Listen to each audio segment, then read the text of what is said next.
Assalamualaikum warahmatullahi wabarakatuh. Waalaikumsalam warahmatullahi Selamat datang wabarakatuh. kawan pajak semua dalam acara edukasi perpajakan KPP Badora. Dadah.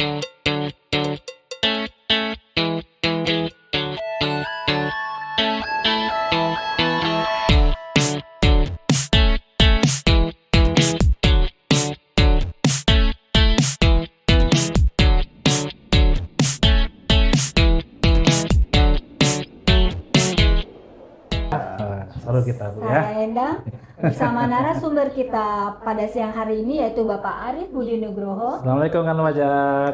dan Mas Teddy Haryadi. Halo kawan pajak semua. Kami akan berbincang mengenai topik hangat seputar perpajakan. Sebelumnya saya ingin menyapa kawan pajak semua. Bagaimana kabarnya? Apakah dalam keadaan baik-baik saja? Semoga dalam keadaan sehat selalu Baik. ya. Baik. Ini siang ini panas nggak Bu ya? Panas, Di akhir panas September sekali ya.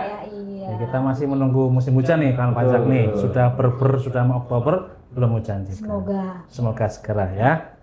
Kawan pajak masih dalam serial kebijakan atas natura dan kenikmatan. Ya. Kali ini kita akan membahas insentif perpajakan terkait natura dan kenikmatan di daerah tertentu. Iya. Dalam edukasi kali ini kami akan membahas terkait apa yang dimaksud dengan insentif, jenis-jenis insentif, kepada siapa insentif diberikan, ketentuan tentang daerah tertentu, dan lain-lainnya. Sebelum kita masuk ke dalam acara inti, marilah kita dengarkan kata-kata pembuka dari Bapak Arif Budi Nugroho. Kami persilakan Pak Arif. Terima kasih Mbak Endang. Kata-kata hari ini maksudnya Bu Endang. Iya. Kata-kata ini Pak hari ini Pak. Baik kan pajak, selamat berjumpa kembali ya dalam edukasi perpajakan KPP Badora. Kali ini kita akan kembali melanjutkan ya pembahasan kita terkait serial ya aturan-aturan tentang natura dan atau kenikmatan yang mungkin saat ini juga akan selalu kita jumpai ya kan pajak tentang natura dan kenikmatan tadi. Mungkin sebelum kita mulai tentang tadi bahasa tentang apa Bu Endang? Insentif ya. Iya, mungkin kan pajak dan kita semua ya mungkin sudah kita pahami ya bahwa fungsi pajak adalah pertama adalah apa? Mengumpulkan penerimaan. Tetapi di samping itu ya pajak juga berfungsi untuk mengatur. Ya, mengatur apa? Supaya ekonomi di negara kita ini, supaya pembangunan di daerah-daerah tertentu ini supaya apa? Untuk ya berkembang lebih cepat ya dengan diberikan fasilitas dan insentif. Antara lain adalah apa? Fasilitas dan insentif di bidang perpajakan. Mungkin secara umum kita bisa lihat ya Mas Teddy rekan pajak di pasal 31A kemudian 31E ya terkait fasilitas dilihat dari sisi atau dari jenis pajak PPH ya. Ada yang namanya tax holiday untuk penanaman modal di bidang-bidang tertentu yang merupakan prioritas pemerintah, bidang-bidang yang ada padat karya, teknologi baru dan sebagainya. Nah, fasilitas tadi bisa merupakan apa sih? Pengurangan PPH terutama ya. Bisa juga berupa apa? Tax allowance ya yang mengurangi ya penghasilan kena pajak dengan pengurangan-pengurangan tertentu. Yang terakhir juga yang mungkin di tahun ini dan tahun kemarin ya kita sering dengar adanya kebijakan super tax deduction. Jadi untuk pengeluaran dalam rangka R&D ya maka wajib pajak ya diberikan ya pengurangan sebesar sekali, 2 kali atau 3 kali lipat ya. Jadi keluar biayanya 100 juta tapi dapat membiayakan 300 juta. Nah, ini adalah salah satu bentuk ya bahwa pemerintah senantiasa memberikan insentif fasilitas untuk mengembangkan apa namanya perekonomian kegiatan usaha di sektor dan daerah tertentu. Nah, demikian juga ini Bu Endang terkait apa insentif ya dan fasilitas terkait pemberlakuan PPH ya untuk imbalan yang diberikan dalam bentuk natura dan kenikmatan. Baik Pak Arif, mungkin langsung saja ini Pak Arif ya. Pak Arif mungkin bisa dijelaskan yang dimaksud dengan insentif dan hubungannya dengan daerah tertentu serta jenis-jenis insentif atau natura kenikmatan apa saja yang disediakan di daerah tertentu tersebut. Iya. Jadi kali ini kan pajak kita masih melanjutkan ya PMK 66 tahun 2023 yang membahas atau mengatur ketentuan PPH bagi natura atau untuk natura dan kenikmatan sebagai apa? Imbalan yang diberikan oleh pemberi kerja kepada karyawan atau penerima jasa. Nah, dalam aturan PMK 66 kan pajak dan teman-teman sekalian diberikan insentif bahwa atas natura-natura tertentu ya dan kenikmatan tertentu dan diberikan di daerah-daerah tertentu, maka mendapatkan insentif. Berupa apa? Insentif atau fasilitas tadi, bahwa pengeluaran atau imbalan dalam bentuk natura dan kenikmatan boleh dikurangkan di dalam SPD tahunan PPh pemberi kerja. Artinya apa? Mengurangi jumlah pajak bagi perusahaan. Tapi di sisi lain juga tidak perlu ditambahkan sebagai penghasilan ya bagi penerima. Jadi tidak juga menambah atau mengurangi beban pajak bagi si karyawan atau penerima natura dan kenikmatan. Jadi dalam kaitan di sini, beda kawan pajak baik perusahaan ataupun karyawan dan penerima natura dan kenikmatan sama-sama mendapatkan keuntungan. Seperti itu kurang lebih penjelasannya, Benda. Mas Teddy mungkin bisa menjelaskan jenisnya mungkin ya. Jenisnya ya. Jenisnya apa saja tuh Pak? Yang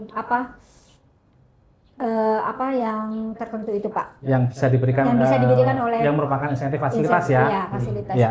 Yang pertama boleh Mas Teddy silakan. Kalau untuk yang natura dan kenikmatan yang diberikan di daerah tertentu itu fasilitas yang diberikan oleh negara.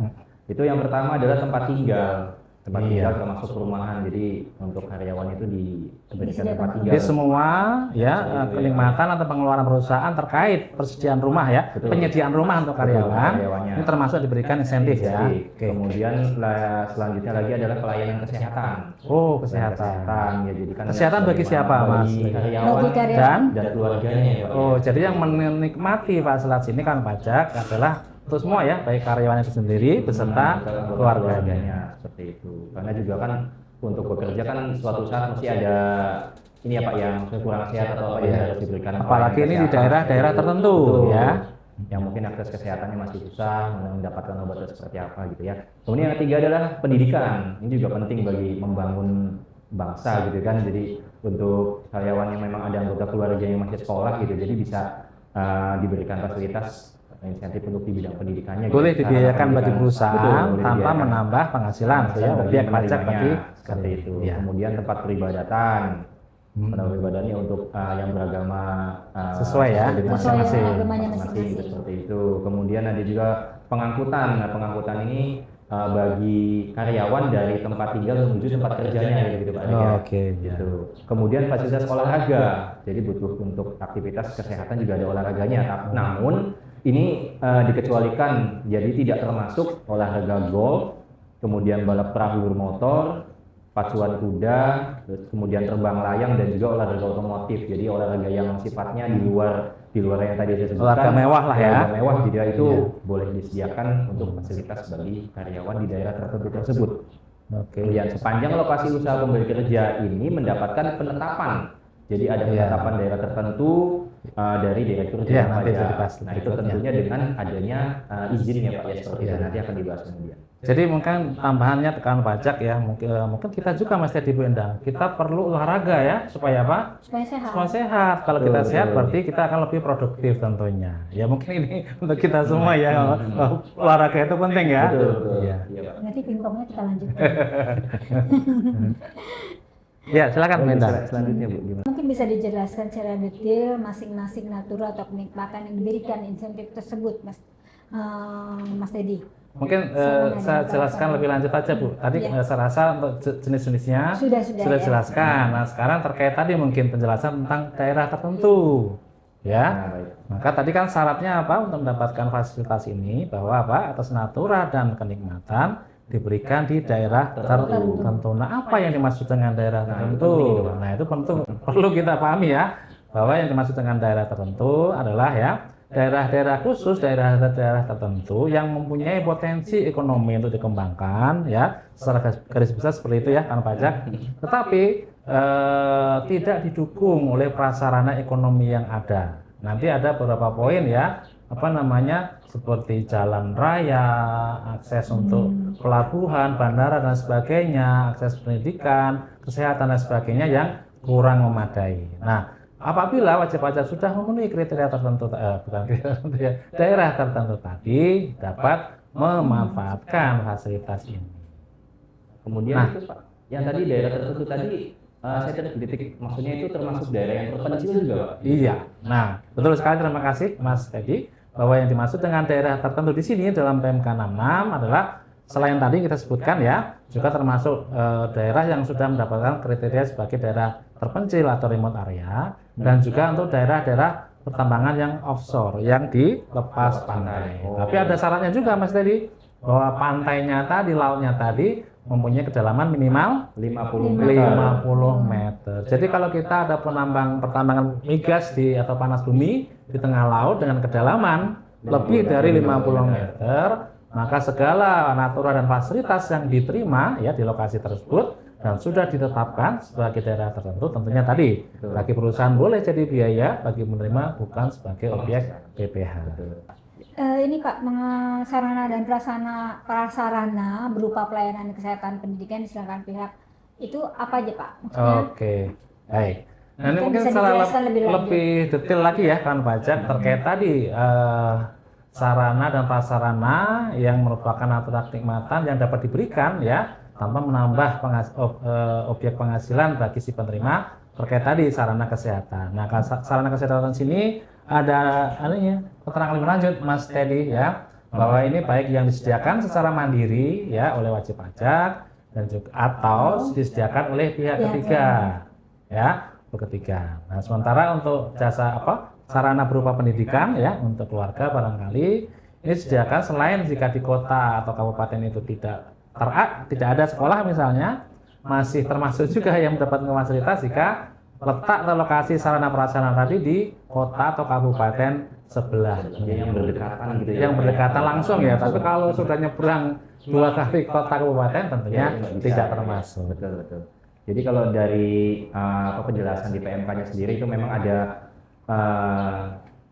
11 gitu ya Pak ya, 11 kriteria gitu yang bisa nanti ditetapkan sebagai daerah tertentu. Yang pertama itu ada ketidaktersediaan dan kelayakannya itu ada dari listrik, kemudian air bersih, terus perumahan yang disewa oleh pegawainya, rumah sakit atau poliklinik, kemudian sekolah, tempat olahraga atau hiburan, kemudian tempat peribadatan, pasar, dan jalan umum atau jembatan, kemudian pelabuhan laut, sungai atau pelabuhan udara, dan transportasi angkutan darat, laut atau udara. Jadi ada 6 yang memang itu yang diharuskan ada gitu, yang memang tidak tersedia dan juga tidak layak. Yang 3 itu mengenai untuk semacam tempat transportasi gitu, seperti tadi ada jembatan, kemudian pelabuhan laut atau sungai, dan juga bandar udara ya Pak ya, untuk transportasi angkutan darat, laut, udara, misalnya kayak terminalnya, kemudian pelabuhan udaranya gitu ya, kemudian pelabuhan laut gitu, seperti itu. Jadi itu termasuk ketidaksediaan dan ketidaklayakan gitu dari bisa ditetapkan sebagai batasan daerah tertentu gitu ya Pak ya.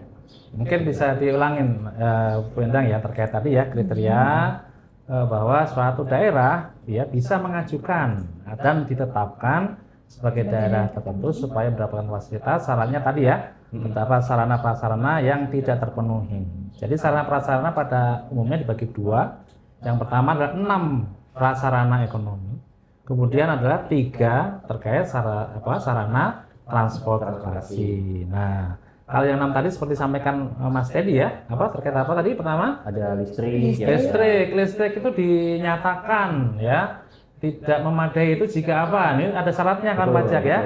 Nanti akan dilakukan asesmen oleh pemeriksa pajak ketika dilakukan pemeriksaan dalam rangka penetapan tadi. Mungkin bisa dijelaskan mungkin secara detail langsung saja boleh. Tapi kita satu persatu saja kita bahas ini supaya kawan pajak ya bisa mengajukan permohonan jika memang benar-benar memenuhi kebutuhannya di daerah tertentu itu ya Pak. Ya, apa yang pertama kita bahas nih?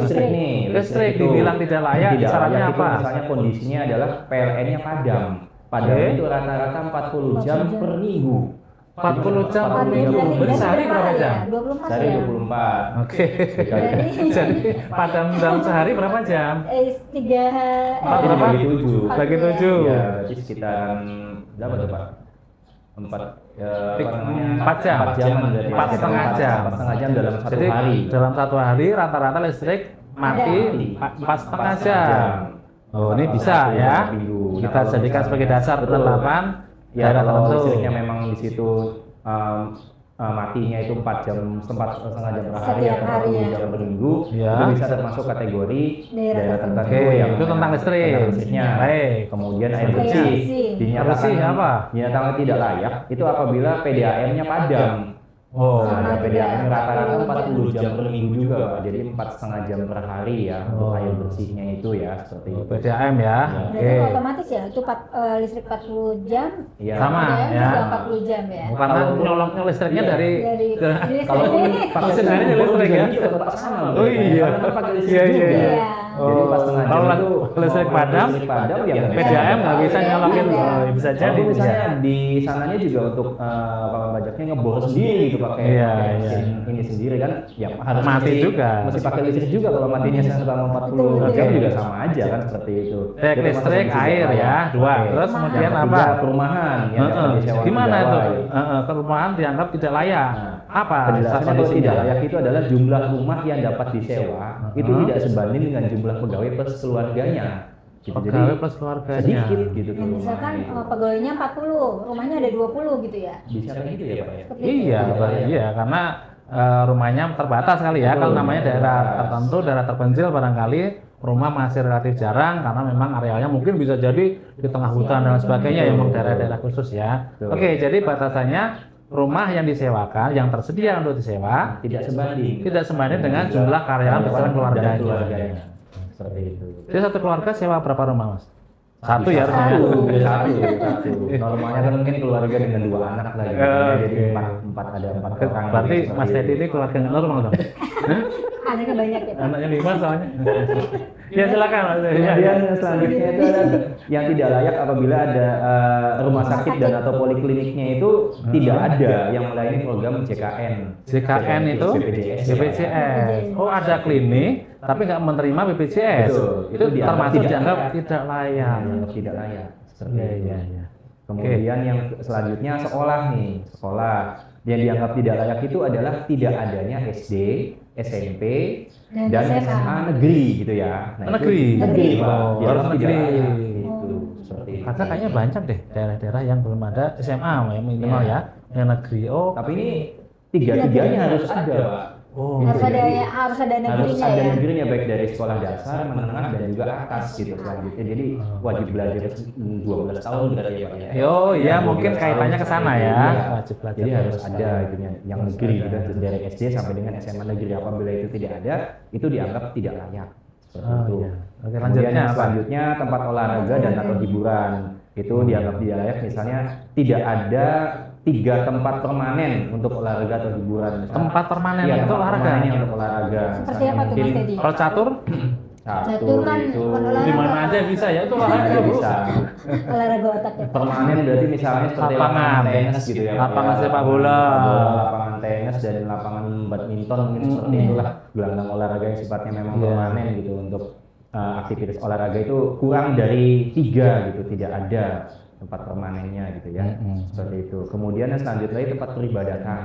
Tempat peribadatan itu tidak ada tempat peribadatan umum, itu jadi dianggap tidak layak gitu sebagai Karena tidak ada gereja, tidak ada masjid, masjid. gereja, vihara untuk 5 agama lah kalau tidak ini ya. Oh, iya. Itu tidak ada tempatnya, itu termasuk ke dalam kategori daerah tertentu, nanti bisa diajukan untuk mendapatkan insentif gitu. Oh, iya. Kemudian selanjutnya adalah pasar. Pasar. Pasar betul. Pasar itu lokasi dan pasar. Ini pasar offline atau online ya? yang offline. Oh, yang offline ya. Betul, yang offline. Itu lokasi dan pasarnya dikelola swadaya masyarakat, jadi tidak ada PD pasar gitu ya. Oh, Pak, ya, oke. seperti itu ya. Tidak diurus pemerintah maksudnya. Iya, tidak diurus pemerintah, jadi hanya lokal sendiri saja gitu tuh. Iya, Itu berarti termasuk ke dalam daerah tertentu. Kemudian ada jalan umum. Nah dan ini atau maaf nih jembatan. saya potong Ya, sedikit benar. Mas Teddy kan pajak. Ini 8 prasyarat ekonomi ya yang menjadi tadi yang akan dilakukan asesmen ya oleh pemeriksa pajak. Apakah dari ke-8 tadi berapa poin yang kita dianggap tidak layak? Nah, ini merupakan syarat tadi ya. Iya, betul Pak. Diberikan atau tidak diberikan status sebagai daerah Daerah tertentu tadi. Nah kemudian yang 3 terakhir yang menarik nih Mas. 3 terakhirnya itu adalah di jalan umum dan atau jembatan. Tuh, terkait sarana transportasi Betul, ya. sarana Apa syaratnya ada 3? transportasinya. Nah, ya. jalan umum itu kalau beraspal. tidak ditetapkan sebagai daerah tertentu itu misalnya jalannya tidak beraspal. Masih tanah gitu ya? Ya, atau beraspal tapi berlubang dan berbahaya. Berlubang berbahaya. Tapi kalau berlubang tidak berbahaya, Gimana tuh contohnya Pak? Lubangnya kecil-kecil gitu ya. Oh, jadi syarat untuk dinyatakan sebagai daerah tertentu ada jalan, tetapi tidak ada aspalnya. Tidak ada aspalnya gitu Pak. Jadi Masih masih tanah, tanah. batu kerikil saja seperti itu. Oh, iya, Itu iya.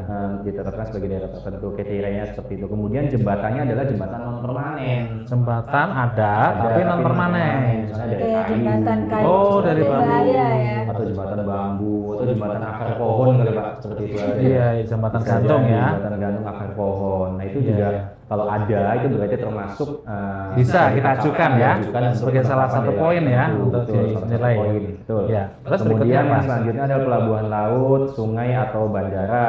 Nah itu pelabuhannya itu baik sungai, laut maupun udara itu tidak terdaftar di kementerian atau lembaga terkait. Oh, tidak terdaftar Tidak maksudnya terdaftar, jadi tidak resmi dikelola gitu ya.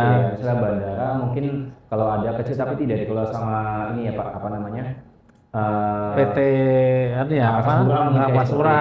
Kemudian kalau misalnya ada pelabuhan laut tidak ada SDP mungkin seperti itu Pak. Oh, kalau pelabuhan atau dermaga sungai mungkin dia sekedar dibikin sendiri misalnya ya, dermaga sendiri tidak untuk resmi transportasi, dijadikan tidak resmi sebagai seperti tempat itu. pelabuhan oleh pemerintah. Betul, seperti itu Pak. Oke, jika tidak ada, berarti poin ini bisa kita ajukan juga ya sebagai dasar penetapan. Betul. Siap, ya. Terus Kemudian yang terakhir nih, yang nomor 11 adalah transportasi umum darat, laut atau udara. alat transportasi umum. Betul. Misalnya apa itu? Nah, Bis. Untuk darat ya, kereta api untuk darat ya. Iya, kemudian kalau laut ya mungkin Kapal laut, ya. dan juga ada pesawat udara gitu ya Pesawat Pak ya. udara. Ini trayek transportasinya hanya melalui lokasi usaha dapat diakses oleh pegawai kurang dari 4 kali per bulan Pak. Gitu. Oh. Jadi nggak bisa setiap waktu pegawai itu bisa datang ke tempat kerjanya gitu kan, Oh, iya. lokasi usahanya itu. Jadi susah itunya untuk menuju ke sana itu, dan walaupun ada juga kurang dari 4 bulan dalam satu- Frekuensinya dalam sangat satu jarang, bulan, ya. gitu kan. 4 kali dalam bulan itu jarang sekali. Jadi itu salah satu poin untuk masuk kriteria untuk diajukan sebagai ditetapkan sebagai daerah tertentu. Nah itu kira-kira begitu Pak untuk Ya baik, jadi khusus untuk alasan ya sarana transportasi ada 3 tadi ya. Betul. Satu, ketersediaan jalan dan jembatan ya. betul. Kemudian ketersediaan tadi pelabuhan udara, laut ataupun dermaga sungai ya. Betul. Kemudian yang ketiga itu justru alat transportasi umum juga ya, itu sendiri yang tersedia, apakah layak atau tidak layak. Nah dari 3 ini kita bisa ambil mungkin ya, mau salah satu, salah 2 atau salah 3 gitu ya, sebagai dasar kita mengajukan penetapan sebagai tentunya daerah salah satu saja ada, kalau misalnya itu bisa diajukan sebagai penetapan. Kalau yang 8 tadi itu minimal berapa Pak? 5 Pak. 5 ya. Ya, jadi yang 8 tadi itu 5 harus ada, maksudnya harus tidak layak gitu yang 5 Iya, tadi gitu ya. iya. Jadi secara umum dalam PMK 66 diatur bahwa daerah tertentu dapat diajukan minimal dengan dari 8 plus 3 tadi Iya, syarat 8 kan plus 3. 8 plus 3 ya. Dari 8 itu apa namanya? Minimal 5, dari 3 ini minimal 1 ya. Jadi kalau yang satu nih 3-3-nya nggak terpenuhi, berarti yang 8 tinggal sisa berapa?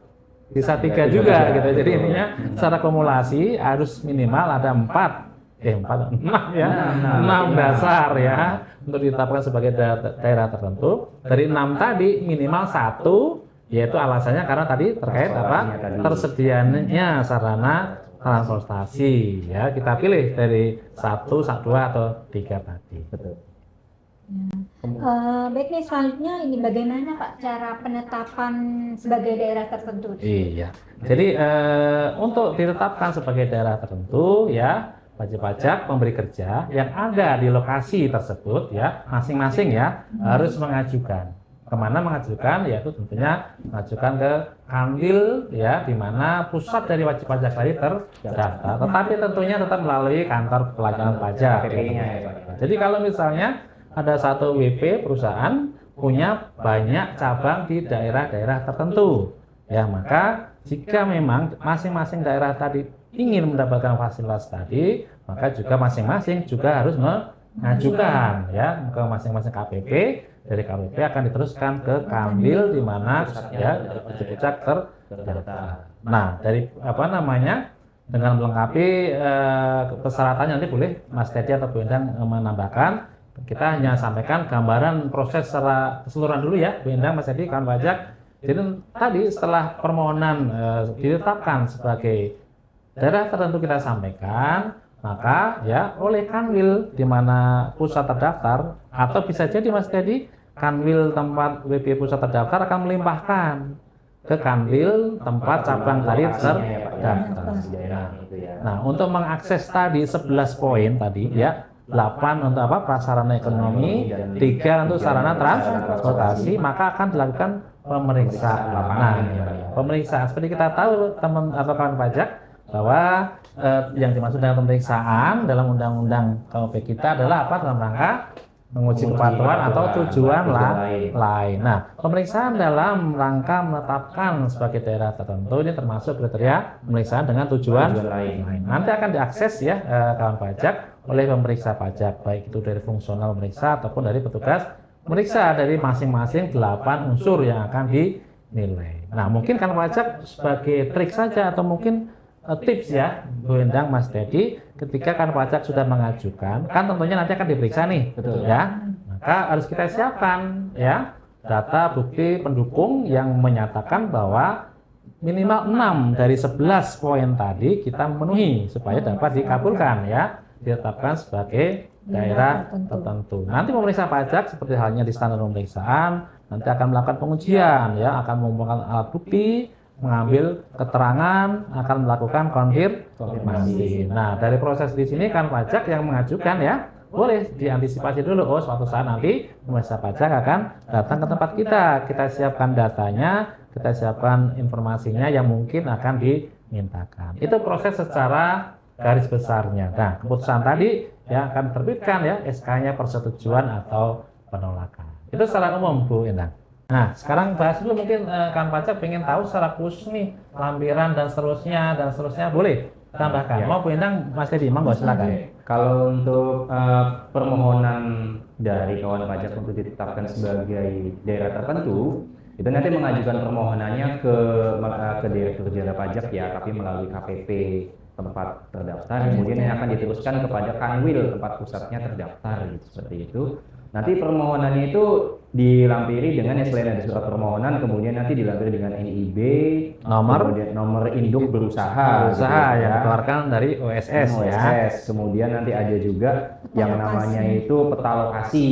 Oh, peta lokasinya. Harus ada berapa lintang utara, lintang selatannya ya. Ya, peta lokasi itu gimana, gitu, seperti itu. Kemudian dan juga titik koordinatnya Pak, itu harus dilampiri, harus harus ada gitu, altitude longitude-nya itu seperti itu. Harus dilampirkan, soalnya nanti di permohonan sesuai lampiran PMK 66 ini diwajibkan harus ada seperti itu Pak, karena mungkin nanti untuk membantu mempermudah untuk menemukan lokasinya betul di situ gitu ya. Kemudian nanti ada pernyataan mengenai ketersediaan prasarana yang tadi itu tidak memenuhi ya Pak, seperti itu ya. Jangan lupa pernyataan tentang pajak apa? Biaya materi, surat pernyataan sesuai Undang-Undang 10 tahun 2020 ya. Itu ada di atas materi nantinya pernyataan tadi dibuatnya. Kemudian nanti untuk semua, kalau apabila sudah lengkap permohonan tadi nanti diajukan ke KPP. Bisa langsung ataupun melalui pos tercatat gitu ya, atau bisa melalui elektronik jika sudah tersedia. Sudah ngecek belum? Jangan-jangan pernah saya juga cek tadi belum ya? Belum ada. Tertentu susah kan untuk untuk ininya apa? Jadi harusnya sangat bermanfaat pas ya kalau punya masalah. Kita tunggu ya. Sampai sekarang memang belum ada, jadi wajib pajak kawan pajak bisa mengajukannya secara langsung ke KPP atau lewat pos tercatat dulu seperti itu. Nanti kemudian akan ada penelitian administrasi di Kanwil gitu ya, Kanwil wilayah tempat pusatnya terdaftar. Apabila nanti dinyatakan lengkap, kemudian nanti Kanwil akan melakukan pemeriksaan gitu ya Pak ya, baik itu Kanwil WPM berstatus pusatnya gitu berstatus pusatnya terdaftar, ataupun nanti bisa meminta bantuan atau melimpahkan nanti ke Kanwil tempat lokasi usahanya itu seperti itu. Nah, ini prosesnya dari mulai permohonan sampai dengan nanti terbit namanya SK persetujuan atau penolakan gitu ya, itu nanti dalam jangka waktu 4 bulan seperti itu. Setelah 4 bulan nanti akan terbit SK persetujuan ataupun nanti penolakan. Nah, penolakan itu kemungkinan pada saat nanti ini kan berarti secara material ya Pak ya, kesulitan lapangan itu kurang dari 6 tadi ya. 6 misalnya ternyata ada cuman ada 5. Waduh, kurang kan dikit ya. Satu kurang dikit itu nggak bisa, jadi harus Iya, 6 iya, itu iya. mutlak gitu seperti itu ya. Iya, iya. Nah itu SK-nya itu berlaku selama 5 tahun ya Pak ya, untuk Iya. persetujuannya itu. Tunggu sebentar nih sebelum lupa nih. Tadi kan kita untuk ditetapkan sebagai daerah tertentu minimal 6 Betul. ketidaklayakan yang tersedia yang ada. Tapi ternyata wajib pajak bangun sekolah sendiri kok, bangun sarana kesehatan sendiri, maka apakah termasuk dihitung? Nah itu Tapi tidak kan itu termasuk. swasta. Tidak termasuk. Itu tidak termasuk. Bukan Jadi negeri, Pak. Ya. kalau yang dibangun sendiri oleh perusahaan, baik itu dari yang 6 tadi, sarana bisa sekolah ataupun tempat ibadah ataupun apa, nah itu tidak diperhitungkan dalam kriteria yang 6 tadi tuh Pak. Iya. Seperti itu. Nanti kalau diperhitungkan nanti wajib-wajib pada malas nggak jadi bikin klinik gitu ya. Jadi nggak masuk perhitungan ya. Nggak masuk Pak, itu nggak masuk perhitungan. Iya silakan Mas Teddy. Nah, nanti setelah terbit SK persetujuan itu berlaku selama 5 tahun, kemudian nanti ada setelah 5 tahun itu nanti bisa diajukan untuk permohonan perpanjangan. Nah, perpanjangan ini dibagi dua, ada yang memang khusus untuk minerba gitu Pak ya, Iya. mineral dan batuan, kemudian ada yang non minerba. Kalau misalnya yang yang minerba itu nanti ada pemeriksaan secara jabatan yang Iya. langsung diterbitkan gitu apabila nanti jangka waktu dari SK kontraknya itu kurang dari 5 tahun. Tapi kalau misalnya lebih dari 5 tahun itu akan diberikan selama 5 tahun bertahap gitu seperti itu. Kalau kurang dari 5 tahun diberikan langsung. Misalnya sisa kontrak untuk tambang itu tinggal 4 tahun. Nah itu untuk perpanjangannya nanti akan langsung diberikan SK persetujuan untuk perpanjangan daerah tertentunya. Tapi kalau misalnya masih di atas 5 tahun itu akan diberikan bertahap 5 tahun kemudian perpanjangan lagi seperti itu. Jadi ini terkait jangka waktu penetapan sebagai daerah tertentu berlaku gitu ya. Iya, berlaku. Mungkin boleh saya ulangi ya, rekan pajak Mas Teddy, Bu Endang, pada umumnya secara umum SK penetapan sebagai daerah tertentu ini berlaku selama 5 tahun. Ya, tetapi khusus untuk wajib pajak yang bergerak dalam pertambangan minerba seperti kita tahu ya, perizinan pertambangan minerba itu ada jangka waktunya ya. Ketika mengajukan penetapan sebagai daerah tertentu kok ternyata izin eksploitasinya sisa 3 tahun, maka SK penetapan sebagai daerah tertentu juga mengikuti ya sampai izin 3 tahun tadi selesai itu ya. Tapi kalau misalnya izinnya masih 9 tahun ya sudah kita berikan dulu 5 tahun, kemudian sisanya kita perpanjang sesuai dengan sampai dengan masa izinnya berlaku. Sementara untuk yang non minerba, entah itu penerbangan pertambangan di bidang lain atau usaha-usaha lainnya, ini selalu diberikan setiap 5 tahun sekali. Nah mungkin barangkali setelah 5 tahun kembali diakses ya, oh ternyata sarana pendidikannya sudah nambah nih, gitu kan? Sekolahnya yang SMA tadi nggak ada, jadi ada. Nah maka perlu dilakukan asesmen kembali, apakah di 5 tahun kemudian masih atau sudah menjadi 6 kriteria itu masih ada enggak gitu ya Pak ya? kriteria itu Kalau masih memang ada sudah ada enggak? semua, berarti bisa dicabut. Bisa dicabut ya Pak ya waktu itu. Iya, ya mungkin kalau yang ini nggak ada ditambah kriteria yang lain bisa nggak? Oh bisa aja. Kan Undang-Undang 6 tidak itu Pak, tidak Tapi kayaknya rigid. nggak mungkin. Tadinya jalannya nggak diaspal gitu kan sarannya kan. Besok-besok supaya dapat 6, jalannya yang sudah diaspal dikupas lagi. Kayaknya nggak mungkin balik lagi deh. Kan namanya juga ini ya, kita selalu pengen maju ya. Harusnya nggak mungkin lah ya. Kita akan mundur, kita selalu akan menerus daerah tertentu terus akan ya Pak ya. menjadi lebih baik. Mungkin itu ya tambahan dari saya.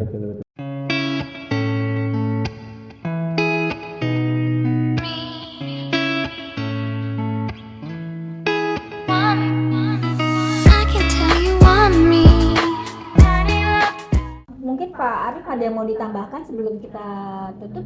Ya, jadi kembali lagi kawan pajak ya, kebijakan pemerintah ya dalam hal ini kebijakan yang menggunakan instrumen perpajakan tadi ya antara lain adalah untuk apa? Untuk memberikan kemudahan untuk mendorong perkembangan ekonomi ya terkait apa? Usaha-usaha di sektor tertentu, usaha-usaha yang merupakan prioritas pemerintah, usaha-usaha yang ada di daerah tertentu. Tujuannya apa? Supaya jelas ya pembangunan lebih merata ya dengan cara diberikan semacam dorongan, semacam insentif ataupun fasilitas. Nah dalam PMK 66 ini diberikan tadi dalam bentuk apa? Bahwa semua pemberian atau imbalan dalam bentuk natura dan kenikmatan dari perusahaan kepada para pegawai misalnya boleh menjadi beban ya dalam SPT tahunan, artinya mengurangi pajak perusahaan Sementara bagi penerima, bagi karyawan tidak dikenakan PPh. Jadi kawan pajak untuk memanfaatkan ini, monggo dicek kembali, diakses kembali sekarang ya dari 11 kriteria tadi ya. Nah, jika memang kita beroperasi di daerah-daerah tertentu, apakah kita layak ya untuk mengajukan untuk ditetapkan sebagai daerah tertentu supaya dapat memanfaatkan insentif atau fasilitas tadi. Nah, kriterianya tadi itu harus ada ya Pak ya. Kalau misalnya memang ada, nanti silakan kawan pajak mengajukan permohonan untuk ditetapkan sebagai daerah tertentu kepada Direktur Jenderal Pajak melalui KPP masing-masing. Iya, itu nanti akan diteruskan ke Kanwil di mana pusatnya terdaftar. Prosesnya sendiri dari mulai permohonan itu diterima sampai dengan SK-nya terbit itu 4 bulan, kira-kira seperti itu. Dan setelah terbit SK penetapannya itu akan berlaku selama 5 tahun dan akan diperpanjang jika sudah habis 5 tahunnya, seperti itu ya.